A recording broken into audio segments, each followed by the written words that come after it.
عید قربان آمد و در مکه حج اکبر است. عید قربان آمد و در مکه حج اکبر است. دوستان را تبریک نمودن سنتی پیغمبر است.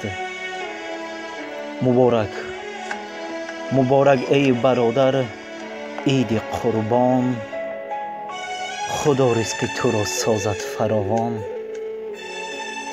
بر پیکر عالم وجود جان آمد، صد شکر خدا که امتحان به پایان آمد.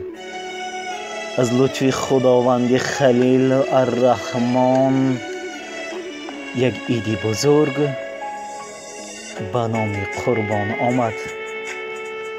برایتان خوشی های روزگار، دسترخوانی پر از ناز و نعمت و فیض و برکت را تمنا دارم.